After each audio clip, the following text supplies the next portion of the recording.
ಭೈರತಿ ಬಸವರಾಜ್ ತಲೆಮರೆಸಿಕೊಂಡಿದ್ದಂಥ ಕೊಲೆ ಆರೋಪಿ ಭೈರತಿ ಬಸವರಾಜ್ ಈಗಷ್ಟೇ ಬೆಂಗಳೂರು ಅಂತಾರಾಷ್ಟ್ರೀಯ ವಿಮಾನ ನಿಲ್ದಾಣಕ್ಕೆ ಬಂದಿಳಿದಿರೋದು.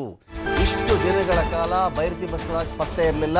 ಬಿಕ್ಲು ಶಿವ, ರೌಡಿ ಶೀಟರ್ ಬಿಕ್ಲು ಶಿವನ ಕೊಲೆ ಪ್ರಕರಣಕ್ಕೆ ಸಂಬಂಧಪಟ್ಟಂತೆ ಇದರಲ್ಲಿ ಮೇಜರ್ ಆಗಿ ಜಗ್ಗ ಕೊಲೆ ಮಾಡಿದ್ದಾನೆ ಅಂತ ಜಗ್ಗನ ಮೇಲೆ ಆರೋಪ ಬಂತು. ಅಷ್ಟೇ ಅಲ್ಲ, ಜಗ್ಗನ ಸಹಚರ ಯಾರಪ್ಪ ಇಲ್ಲಿ ಅಂದರೆ ಅದು ಭೈರತಿ ಬಸವರಾಜ್ ಅಂತ ಆರೋಪ ಪಟ್ಟಿ ಹೇಳ್ತಾ ಇರೋದು, ಅಥವಾ ಅಲ್ಲಿ ಕಂಪ್ಲೇಂಟ್ ಹೇಳ್ತಾ ಇರೋದು. ಭೈರತಿ ಬಸವರಾಜ್ ಕುಮ್ಮಕ್ಕಿನಿಂದಾನೇ ಜಗ್ಗ ಹಿಂಗೆ ಮಾಡ್ದ, ಅಥವಾ ಜಗ್ಗ ಅಂಡ್ ಭೈರತಿ ಬಸವರಾಜ್ ಸೇರಿಕೊಂಡೆ ಈ ಥರ ಮಾಡಿದ್ದಾರೆ ಅಂತ ಇವ್ರ ಆರೋಪ ಇದೆಯಲ್ಲ.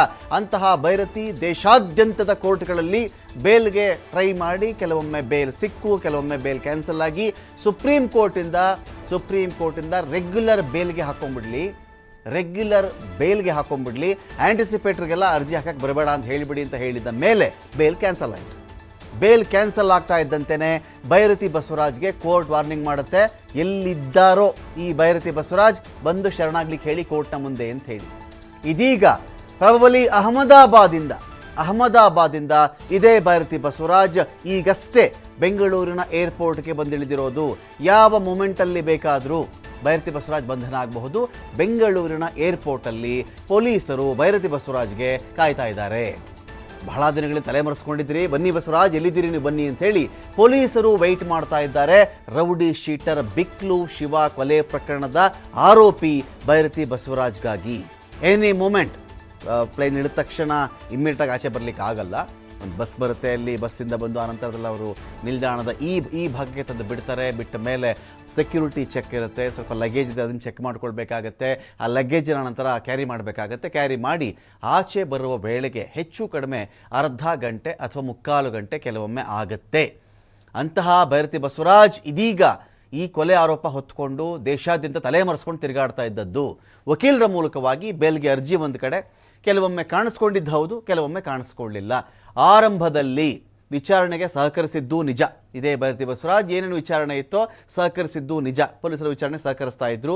ಯಾವಾಗ ಈ ವ್ಯಕ್ತಿ ನನಗೇನು ಗೊತ್ತಿಲ್ಲ ಅಂತ ಹೇಳಿದಾಗ, ಇಲ್ಲ ನಾವು ವಶಕ್ಕೆ ತೆಗೆದುಕೊಂಡೇ ಇವರನ್ನು ನಾವು ವಿಚಾರಣೆ ಮಾಡಬೇಕಾಗತ್ತೆ ಅನ್ನೋ ಪರಿಸ್ಥಿತಿ ಬಂದಾಗ, ಪೊಲೀಸರು ಆ ಒಂದು ಮೂವ್ ಮಾಡಿದಾಗ ಭೈರತಿ ಬಸವರಾಜ್ ಮಾಡಿದ್ದೇನು ಅಂತ ಹೇಳಿದ್ರೆ, ಬೇಲ್ ತೊಗೊಂಡ್ಬಿಡ್ತೀನಿ ನಾನೀಗ ಅಂಥೇಳಿ ಬೇಲ್ಗಳಿಗೆ ಒಂದಷ್ಟು ಓಡಾಟ ಶುರುವಾಗಿತ್ತು.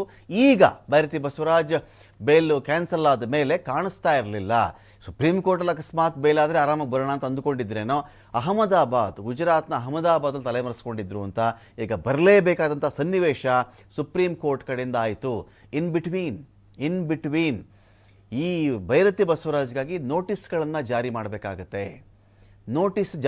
ಲುಕೌಟ್ ನೋಟಿಸ್ ಜಾರಿ ಮಾಡಬೇಕಾಗತ್ತೆ ಅಂಥೇಳಿ ಕರ್ನಾಟಕದ ಕಡೆಯಿಂದ ಪೊಲೀಸರ ತಂಡ, CID ಇವರೆಲ್ಲ ಪ್ಲಾನ್ ಮಾಡ್ತಾ ಇದ್ರು.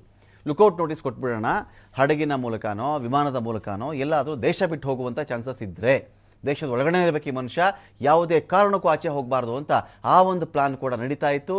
ಆ ಪ್ಲಾನ್ ಒಂದು ವೇಳೆ ಇದನ್ನು ದಾಟಿಯೂ ಕೂಡ ದೇಶ ಬಿಟ್ಟು ತಲೆಮರೆಸ್ಕೊಳ್ಬೇಕು ಅಂತ ಪ್ಲಾನ್ ಮಾಡಿದ್ದೆ, ಆಗಲೂ ಬಹಳ ಕಷ್ಟ ಆಗ್ತಾ ಇತ್ತು. ಸುಪ್ರೀಂ ಕೋರ್ಟ್ ಇವತ್ತಿಗೆ ಎಲ್ಲ ರೀತಿ ಜಾಮೀನನ್ನು ವಜಾ ಮಾಡಿ ರೆಗ್ಯುಲರ್ ಬೇಲ್ಗೆ ಅರ್ಜಿ ಹಾಕ್ಕೊಳ್ಳಿ ಅಂತ ಹೇಳಿದ ಮೇಲೆ ಭೈರತಿಗೆ ಬೇರೆ ದಾರಿ ಕಾಣಿಸ್ತಿಲ್ಲ. ಸೊ ಹಾಗಾಗಿ ಇದೀಗ ಭೈರತಿ ಬಸವರಾಜ್ ಬಿಕ್ಲು ಶಿವ ಕೊಲೆ ಆರೋಪಿ ಭೈರತಿ ಬಸವರಾಜ್ ಇದೀಗ ಯಾವ ಕ್ಷಣದಲ್ಲಿ ಬೇಕಾದರೂ ಅರೆಸ್ಟ್ ಆಗಬಹುದಾಗತ್ತೆ. ಕೆಲವೇ ಕ್ಷಣಗಳಲ್ಲಿ ಬೆಂಗಳೂರಿನ ಏರ್ಪೋರ್ಟ್ನಲ್ಲಿ ಪೊಲೀಸರು ಇದೇ ಭೈರತಿ ಬಸವರಾಜರನ್ನು ಅರೆಸ್ಟ್ ಮಾಡುವವರಿದ್ದಾರೆ. ಅಲ್ಪರ ಸಂಘ ಅಭಿಮಾನ ಭಂಗ ಅಂತ ಒಂದು ಮಾತಿದೆ. ಆ ಮಾತು ಈ ಭೈರತಿ ಬಸವರಾಜ್ಗೆ ಅನ್ವಯ ಆಗತ್ತಾ? ಇಂಡಿಗೋ 6E863 ಈ ವಿಮಾನದಲ್ಲಿ ಭೈರತಿ ಬಂದಿರೋದು. ಟರ್ಮಿನಲ್ 1ರಲ್ಲಿ ಬಂಧನಕ್ಕೆ CID ಅಧಿಕಾರಿಗಳು ರೆಡಿಯಾಗಿದ್ದಾರೆ. ಕೋರ್ಟ್ಗೆ ಬಂದು ಶರಣಾಗತಿ ಆದರೆ ಬೇರೆ ಕಥೆ. ಪೊಲೀಸರೇ ಅರೆಸ್ಟ್ ಮಾಡಿದ್ರೆ ಎಷ್ಟೋ ಸಂದರ್ಭಗಳಲ್ಲಿ ಕೇಸ್ ಬೇರೆ ತಿರುವನ್ನು ತೆಗೆದುಕೊಳ್ಳುತ್ತೆ. ಈಗ ಇದು ಅರೆಸ್ಟಾ ಶರಣಾಗತಿನ ಅಂತ ನೋಡಿದಾಗ ಆಲ್ಮೋಸ್ಟ್ ಅರೆಸ್ಟ್ ಇದು. ಕೋರ್ಟ್ಗೆ ಅವ್ರು ಹೇಳಿದ ತಕ್ಷಣ ಆಯ್ತು ಸ್ವಾಮಿ ಇಲ್ಲೇ ಇದ್ದೀನಿ ಅಂತ ಹೇಳಿ ವಕೀಲದ ಮೂಲಕ, ಕೆಲವೊಮ್ಮೆ ನಾವು ಕೊಲೆ ಆರೋಪಿಗಳು ನೋಡಿದ್ದೀವಿ. ಕೊಲೆ ಆರೋಪಿಗಳು ಯಾವ ಥರ ಬಂದು ಕೋರ್ಟ್ಗೆ ಸರೆಂಡರ್ ಆಗಿಬಿಡ್ತಾರೆ ಅಂತ ಹೇಳಿದ್ರೆ, ತಪ್ಪಿಯೂ ಪೊಲೀಸರ ಕಣ್ಣಿಗೆ ನಾವು ಬೀಳಬಾರ್ದು, ಇಮ್ಮಿಡಿಯೇಟಾಗಿ ನಾವು ಹೋಗಿ ಈ ನ್ಯಾಯಾಧೀಶರ ಮುಂದೆ ಪ್ರೆಸೆಂಟ್ ಮಾಡ್ಕೊಂಡ್ಬಿಡ್ಬೇಕು ನಮ್ಮನ್ನು ನಾವು. ಯಾಕೆ ಅಂತ ಹೇಳಿದ್ರೆ, ಈ ಕೊಲೆ ಆರೋಪಿಗಳಿರ್ತಾರಲ್ಲ, ಈ ಆರೋಪಿಗಳು ಅಕಸ್ಮಾತ್ ಪೊಲೀಸರಿಗೆ ಸಿಕ್ಕಿಬಿಟ್ರು ಅಂತ ಅಂದ್ಕೊಳ್ಳಿ. ಅಕಸ್ಮಾತ್ ಸಿಕ್ಕಿಬಿಟ್ರೆ ಹೀನಾಮ ಹೊಡೆದಾಕ್ಬಿಡ್ತಾರೆ ನಮ್ಮನ್ನು, ಚೆಚ್ಚಾಕ್ಬಿಡ್ತಾರೆ ನಮ್ಮನ್ನು. ಕೆಲವೊಮ್ಮೆ ಪೊಲೀಸರು ಕಸ್ಟಡಿನೇ ತೋರಿಸಲ್ಲ. ಸಪೋಸ್ ಇವತ್ತು ಗುರುವಾರ ಗುರುವಾರ ಸಂಜೆ 7:15 ಅರೆಸ್ಟ್ ಆಗಿದ್ದಾರೆ ಅಂತ ಇಟ್ಕೊಳ್ಳಿ. ಅವ್ರು ಕೆಲವರು ಬರೆಯಲ್ಲ, ಅದರಲ್ಲಿ ಬರೆಯೋದು ಇಲ್ಲ, ಹೇಳೋದು ಇಲ್ಲ, ತೋರಿಸೋದು ಇಲ್ಲ. ಎಲ್ಲ ಏನೇನು ಇನ್ಫಾರ್ಮೇಷನ್ ಬೇಕೋ ತೊಗೊಂಡು 24 ಗಂಟೆ ಒಳಗಡೆ ಅವ್ರನ್ನ ಹಾಜರುಪಡಿಸ್ಬೇಕು ಅಂತ ಇರುತ್ತಲ್ಲ, ಕೆಲವೊಮ್ಮೆ ಮಾಡಲ್ಲ. ಬೇಕಾದಷ್ಟು ಉದಾಹರಣೆ ಇದೆ ಹಿಂದೆ ಈ ಥರದ್ದೆಲ್ಲ, ಬೇರೆ ಬೇರೆ ಕೇಸ್ಗಳಿಗೆ ಸಂಬಂಧಪಟ್ಟಂತೆ. ಕೆಲವೊಮ್ಮೆ ತೋರಿಸ್ತಾರೆ, ಆದರೆ ಒಂದಿನ ಟೈಮ್ ಇರುತ್ತಲ್ಲ, ತೋರಿಸ್ಬಿಡ್ತಾರೆ. 7:15ಗೆ ನಾವು ಇದು ಮಾಡಿದ್ದೀವಿ, ನಾಳೆ ಸಂಜೆ 7 ಗಂಟೆವರೆಗೂ ನಮಗೆ ಟೈಮ್ ಇದೆ, ಅಷ್ಟು ಒಳಗಾಗಿ ಮ್ಯಾಜಿಸ್ಟ್ರೇಟ್ ಮುಂದೆ ಹಾಜರುಪಡಿಸ್ತೀವಿ ಅಂತ ಇರುತ್ತಲ್ಲ, ಅಷ್ಟು ಒಳಗಾಗಿ ಏನೇನು ಮಾಹಿತಿ ಬೇಕೋ ಬಾಯ್ಬಿಡಿಸ್ಕೊಂಡ್ಬಿಡ್ತಾರೆ ಅವರು.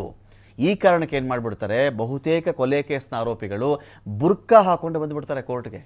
ಬುರ್ಕಾ ಅಥವಾ ಮಾರುವೇಷ ಅಥವಾ ಐಡೆಂಟಿಟಿಯನ್ನು ಮರೆಮಾಚ್ಕೊಂಡು ಬಂದುಬಿಡ್ತಾರಲ್ಲ, ಏನೋ ಒಂದು ವಿಧಾನ, ಅವ್ರಿಗೆ ಗೊತ್ತಿರ್ತಕ್ಕಂಥ ವಿಧಾನ. ಹುಡುಗಿ ರೂಪದಲ್ಲಿ ಬರ್ತಾರೋ, ಹುಡುಗನ ರೂಪದಲ್ಲಿ ಬರ್ತಾರೋ, ವಯಸ್ಸಾದೊಂಥರ ಬರ್ತಾರೋ, ಬುರ್ಕಾ ಹಾಕ್ಕೊಂಡು ಬರ್ತಾರೋ.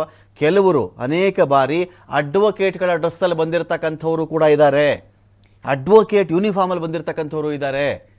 ಅಲ್ಲಿ ಬಂದು ಹಾಜರಾಗಬೇಕಾದ್ರೆ ಸ್ವಾಮಿ ನಿಮ್ಮ ಮುಂದೆ ಶರಣಾಗ್ಬಿಟ್ಟಿದ್ದೀವಿ ಅಂದಾಗ most of the time judge ಏನು ಮಾಡಿರ್ತಾರೆ, ಇವನ್ನ ಜುಡಿಷಿಯಲ್ ಕಸ್ಟಡಿ ಕೊಟ್ಟುಬಿಡಿ ಅಂದಾಗ ಪೊಲೀಸ್ ಕಸ್ಟಡಿ ಅವಾಗ ಅಷ್ಟರ ಮಟ್ಟಿಗೆ ಅವರು ಅದೇನೋ ಹೇಳ್ತಾರಲ್ಲ, ಬೀಸೋ ದೊಣ್ಣೆಯಿಂದ ತಪ್ಪಿಸ್ಕೊಂಡ್ರೆ 1000 ವರ್ಷ ಆಯಿಸು ಅಂತ ಹೇಳಿ ಸಾಕಪ್ಪ ಜುಡಿಷಿಯಲ್ಗೆ ಹೋಗ್ಬಿಡ್ತೀವಿ ಅಂತ ಹೊರಟುಬಿಡ್ತಾರೆ. ಆಮೇಲೆ ವಿಚಾರಣೆ ಮಾಡೋದು ಇದ್ದದ್ದು ಬೇರೆ ವಿಚಾರ ಅದು. ಸೊ ಇಲ್ಲಿ ಈಗ ಭೈರತಿ ಇದು ಸರೆಂಡರ್ ಅರೆಸ್ಟ್ ಅಂತ ನೋಡಿದಾಗ ಬಹುತೇಕ ಇದು ಅರೆಸ್ಟೇ ಇರುತ್ತೆ. ಇದು ಸರೆಂಡರ್ ಅಂತ ಲೆಕ್ಕಕ್ಕೆ ಬರಲ್ಲ. ತಲೆ ಮರೆಸ್ಕೊಂಡಿದ್ದ ಕೊಲೆ ಆರೋಪಿ ಭೈರತಿ ಬಸವರಾಜ್ ಈಗ ಪೊಲೀಸರ ವಶಕ್ಕೆ ಹೋಗ್ತಾ ಇರೋದು, ಕೆಲವೇ ಕ್ಷಣಗಳಲ್ಲಿ ಹೋಗಬಹುದು. ಡೀಟೇಲ್ಸ್ ಕೊಡಲಿಕ್ಕೆ ವಶಕ್ಕೆ ಪಡೆದಾಯಿತು ಭೈರತಿ ಬಸವರಾಜ್, ಕೊಲೆ ಆರೋಪಿ ಭೈರತಿ ಬಸವರಾಜ್. ಕೊಲೆ ನಡೆದ 7 ತಿಂಗಳ ಬಳಿಕ ಭೈರತಿ ಬಸವರಾಜ್ರನ್ನ ಸಿಐಡಿ ವಶಕ್ಕೆ ಪಡ್ಕೊಂಡಿದ್ದಾರೆ. ಬೆಂಗಳೂರು ಏರ್ಪೋರ್ಟ್ನಲ್ಲಿ ಭೈರತಿ ಬಸವರಾಜ್ ವಶಕ್ಕೆ ಪಡ್ಕೊಂಡಿರೋದು. ಅಹಮದಾಬಾದ್ನಲ್ಲಿ ತಲೆ ಮರೆಸಿಕೊಂಡಿದ್ದ ಆರೋಪಿ ಭೈರತಿ ಬಸವರಾಜ್. ಬೆಕ್ಲು ಶಿವ ಮರ್ಡರ್ಗೆ ಸಂಬಂಧಪಟ್ಟಂತೆ ಜಗ್ಗ ಅವನು ತಲೆ ಮರೆಸ್ಕೊಳಕ್ಕೆ ನೋಡಿದ್ದ, ಎಲ್ಲೆಲ್ಲೋ ಒಂದಷ್ಟು ಕಡೆ ಓಡಾಡಿದ್ದ ಅವನು, ಅದು ಹೌದು. ಆ ನಂತರ ಅದು ಜಾಲಾಡ್ಕೊಂಡ್ರು. ಕೇರಳನ, ತಮಿಳ್ನಾಡ, ಬೇರೆ ರಾಜ್ಯವ, ಯಾವ ಟೋಲು, ಯಾವ ಕಾರ್ ಪಾಸ್ ಆಯಿತು, ಕಾರ್ ಇಲ್ಲಿ ಪಾರ್ಕಿಂಗ್ ಮಾಡಿ ಇಲ್ಲಿ ಹೋಗಿರೋದು ಎಲ್ಲ ಚೆಕ್ ಮಾಡ್ಕೊಂಡು ಜಗ್ಗ ಎಲ್ಲ ಸಿಕ್ಕಿದ ಮೇಲೆ ಭೈರತಿ ಸಿಕ್ಕಿರಲಿಲ್ಲ. ಸಿಕ್ಕಿದಾಗ ವಿಚಾರಣೆ ಮಾಡಿದ್ರು. ಆದರೆ ವಶಕ್ಕೆ ಪಡ್ಕೊಂಡೇ ಇವನು ಅರೆಸ್ಟ್ ಮಾಡಿಯೇ ವಿಚಾರಣೆ ಮಾಡಬೇಕು ಅಂಥೇಳಿ ಸಿಐಡಿಗೆ ಇಲ್ಲಿವರೆಗೂ ಅನಿಸಿರಲಿಲ್ಲ. ಆದರೆ ಇತ್ತೀಚೆಗೆ ಭೈರತಿ ಬಸವರಾಜ್ ವಿಚಾರಣೆ ಮಾಡಬೇಕಾದ್ರೆ ನಮಗೆ ಬೇಕಾದ ಮಾಹಿತಿ ಸಿಗ್ತಾ ಇಲ್ಲ, ಏನು ಬಾಯಿ ಬಿಡ್ತಾ ಇಲ್ಲ ಅನ್ನೋ ಕಾರಣಕ್ಕೆ ವಶಕ್ಕೆ ಪಡೆಯುವ ಸೂಚನೆ ಇತ್ತು, ನಾವು ಅರೆಸ್ಟ್ ಮಾಡಿಕೊಂಡೇ ವಿಚಾರಣೆ ಮಾಡ್ತೀವಿ ಅಂತ. ಆಗ ಭೈರತಿ ಬಸವರಾಜ್ ಕಾಲಿಗೆ ಬುದ್ಧಿ ಹೇಳಿದರು, ಓಡು, ಇಲ್ಲೆಲ್ಲೂ ಇರಬೇಡ ಅಂತ ಹೇಳಿದರು. ಆ ಕಾರಣಕ್ಕೆ ನೋಡಿ, ಈ ದೃಶ್ಯದಲ್ಲಿ ಕಾಣ್ತಿರ್ತಕ್ಕಂಥ ಕೊಲೆ ಆರೋಪಿ ಭೈರತಿ ಬಸವರಾಜ್, ಈ ಕೊಲೆ ಆರೋಪಿಯನ್ನು ಇದೀಗ ಬೆಂಗಳೂರು ಏರ್ಪೋರ್ಟಲ್ಲಿ ಹೆಡೆಮುರಿ ಕಟ್ಟಿ ಸಿಐಡಿ ಪೊಲೀಸರು ಕರ್ಕೊಂಡು ಬರ್ತಾ ಇರೋದು.